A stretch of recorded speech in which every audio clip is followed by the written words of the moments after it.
Nah, di episode sebelumnya, saya udah ngebongkar apa yang ada di dalam box Raymarine Dragonfly 5. Sekarang saatnya saya bedah lebih detail mainan baru saya ini. Bagi yang belum nonton video unboxingnya, bisa klik link di atas ya. Oh iya, jangan lupa like dan subscribe-nya ya. Komennya juga ditunggu. Terima kasih. Nih, tadi kan saya udah ngebongkar nih isinya kardusnya Raymarine ya. Saya mau tahu nih, perintilannya saya mau masang juga. Untuk itu saya mengundang bintang tamu yang udah ahli banget. Mau tahu? Ini dia orangnya. Apa kabar, Pak? Nih, ahlinya nih kalau yang begini-beginian nih. Pak, ini kan saya dapat barang baru nih. Ya. Raymarine Dragonfly. Ini katanya udah lengkap banget, Pak. Walaupun kecil, tapi fiturnya udah banyak banget. Ya. Jadi sampai katanya ada wifi-nya, bener ya? Ada wifi, bisa ada kontur. Pokoknya semua ada di sini lah ya. Pokoknya lengkap lah ya. Nah, ini sekarang kita mau pasang, Pak. Ini kan biasanya teman-teman nih beli alat, masangnya rumit. Oh iya. Ini simpel banget sih. Kalau saya lihat emang simpel banget, dan tadi keunggulannya lagi ini nggak ada antenanya kalau menurut saya. Biasanya kan orang, wah nih di sini ini cuma satu, Pak, yang mesti dipasang. Kalau yang lainnya kan biasanya ada 1, 2, 3, ada banyak banget ya. Ada banyak. Ini cuma ada satu nih. Ini cuma ada satu. Soket ini. Nah, satu soket. Biasanya ada 3, 2, 4 ya, Pak ya. Ini cuma ada satu. Ini oke banget. Jadi nggak perlu ribet-ribet, dan pastinya jelas harus masangnya, harus apa yang dipasang. Nggak, kalau misalnya 2, 3 kan kita, oh ini tebak-tebakan nih yang ini. Tapi biasanya sih ada petunjuk warnanya ya, Pak. Merah-merah, putih-putih, biru-biru. Cuman ini satu aja, jadi lebih praktis menurut saya. Kita mulai pasang, Pak? Siap. Oke, ini yang pertama kita pasang apanya dulu, Pak? Bracketnya dulu. Bracketnya, oke.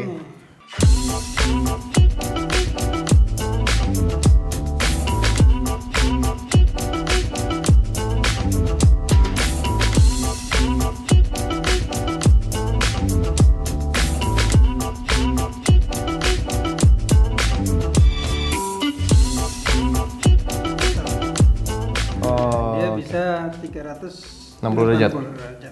muter. Oke. Simpel banget.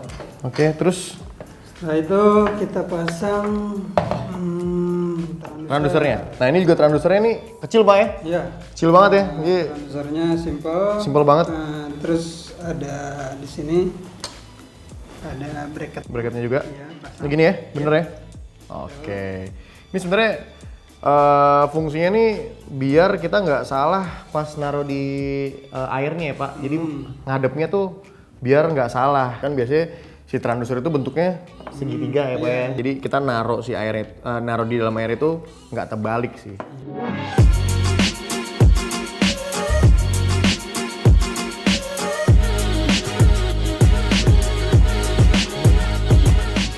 Oke, dah. Siap. Nih. Nah, ini dudukannya nih seperti biasa, sama aja sama yang lainnya. Jadi biasanya kalau nggak ditempel di bagian perahu yang nyelup ke air, atau pakai kayu, biasanya kayu atau besi sih biasanya Pak ditempel biar nyelup ke air. Bikin bracketnya. Dan buat teman-teman yang masang fish finder, ini jangan lupa nih sebelum nyala ini harus udah celup dulu di air, karena kalau dinyalain si transdusernya belum nyelup ke air dia bisa rusak. Tuh ya. Transdusernya berapa watt, Pak? Ini bisa sampai 500 watt. 500 watt ya. Oke, ininya udah simpel banget kan. Ini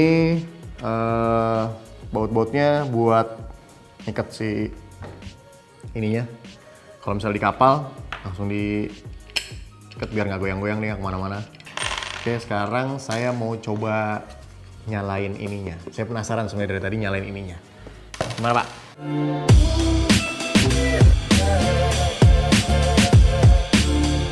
Nih ya, dia udah kelok. Oke, sebentar, Pak, kita mau masukin ininya dulu nih. Nih, si mapnya. Jadi kita langsung dapat memori si mapnya, bawaannya langsung. Kerennya ini udah Asia petanya. Jadi nggak Indonesia doang. Jadi kalau Indonesia udah cakupan barat timur, terus kontur udah ada ya semua ya. Udah ada. Peta Kedalaman. Terus kedalaman sama ini karang, informasi karang. Oke, udah ada semua ya. Nih, yang perlu diperhatiin juga buat temen-temen ya. Nih kita cukup di 12 volt. Jadi sama kayak aki biasa 12 volt. Biasa ada temen-temen yang pakai kapal besar. Ini biasanya kalau nggak 12 volt, 24 volt ya Pak? Iya, biasanya 24 volt. Jadi jangan sampai 24 volt.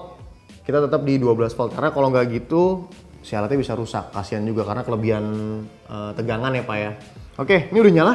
Wah, keren banget. Udah nyala, ini posisi simulator demo. Oh, ini simulator demo ya. Oke. Dia sondernya itu 3 dimensi. Ada 3D. Nah, nanti kelihatan jelas kalau di sini ada jembatan, terus kapal karam, nanti terlihat jelas. Oke, jadi biasanya kan kalau fish finder yang udah umum ya, itu kapal karam pun biasanya nggak ada Pak, nggak ada gambarnya. Nggak Paling cuma ikan aja, atau enggak gundukan, ikan lewat. Nah ini lebih ke detail. Ini lebih ke detail yang ada di dasarnya. Jadi bukan ikannya, tapi dasarnya. Jadi lebih dasarnya ada apa aja, dia akan kebentuk. Dan katanya ini udah bisa wifi. Jadi enaknya, walaupun ini dipasang di depan, kita mancing di belakang, kita nggak perlu ke depan lagi atau manggil orang-orang buat ngeliatin konturnya di bawah gimana. Jadi kita bisa pakai wifi-nya. Jadi bisa pakai handphone. Saya mau langsung praktekin nih. Ini nama ini apa Pak? Wifish. Oke, ini ada. Wifish Remerin Wifish ya. Nih, Wifish Remerin. Oke, saya mau install. Kita install ya.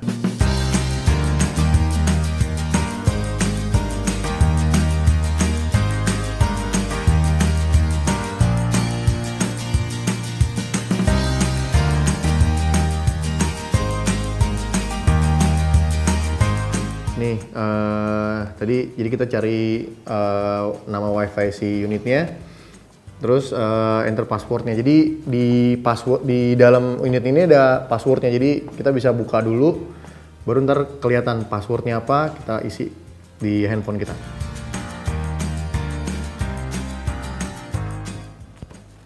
Open, simulate data. Oh sama ya. Connect.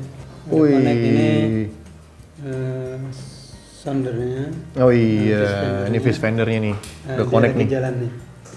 Ini karena kita pakai simulasi ya, jadi ini karena kita nggak di air, nggak di laut, ini kan pasti rusak juga kalau misalnya kita nggak coba di air. Jadi ini kita pakai simulasi aja.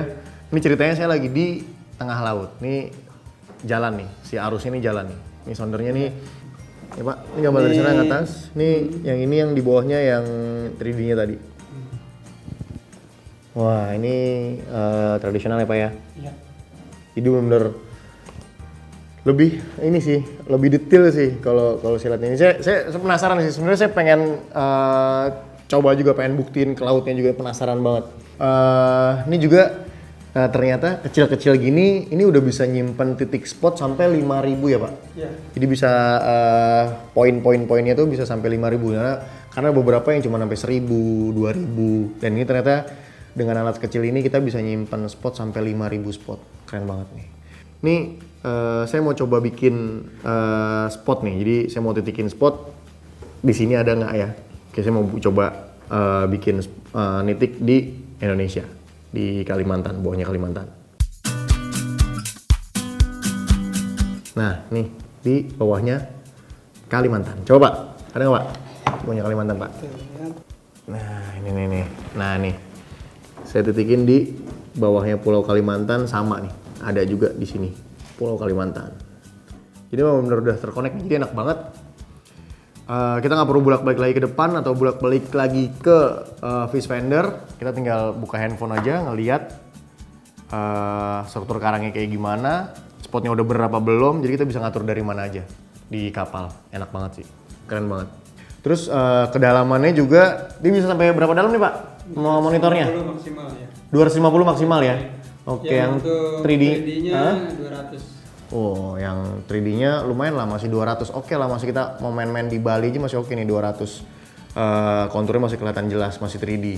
Kalau ya tradisionalnya bisa sampai 250 ya Pak. Terus tombolnya juga tadi yang saya bilang ya, tombolnya ini nggak ribet nih, nggak banyak nih. Jadi cuman ini aja, semuanya ada di sini nih pengaturannya. Kalau ini zoom in, zoom out, ini tombol on off. Menu. Ini menu ya, ini pengaturannya. Jadi emang simple banget semuanya dan alatnya juga nggak terlalu berat juga, ringan. Jadi oke banget nih. Dragonfly 5. Jadi kesimpulannya dari Remeren Dragonfly 5 ini, Dragonfly 5 ini, kalau buat saya, menurut saya ini barangnya simple, kecil, ringan, mudah dibawa juga kemana-mana. Terus gampang ngegunainnya karena tombolnya juga nggak banyak. Bisa connect ke handphone, ini canggih banget. Memorinya dia udah Asia petanya. Jadi kita nggak perlu repot-repot lagi bawa dua memori yang ke barat sama timur di Indonesia, tapi ini udah ke Asia. Jadi cangkupannya udah lebih luas. Udah keren banget sih kalau menurut saya. Jadi udah tinggal saya bawa ke laut aja. Pokoknya saya bakal review ini di laut. Saya pengen tahu gimana sih aslinya nih kalau misalnya saya bawa ke laut. Dan satu lagi menurut Pak Mamun, kalau beli kita jangan sembarangan. Pokoknya tetap di toko resmi. Jadi kalau ada kesalahan, kalau ada apa-apa sama nih barang, kita punya garansi. Jadi kita nggak sia-sia. Barang mahal, tapi worth it. Nggak sia-sia kita belinya. Oke, gitu dulu Pak ya. Ya. Jangan lupa like sama subscribe-nya, komennya juga penting banget. Karena ini saya bisa review ini juga dari komen teman-teman. Karena beberapa teman-teman minta sekali-sekali review barang dong, sekali-sekali review alat-alat buat mancing dong. Nah ini udah saya lakuin. Mudah-mudahan bermanfaat ya. Oke, bye.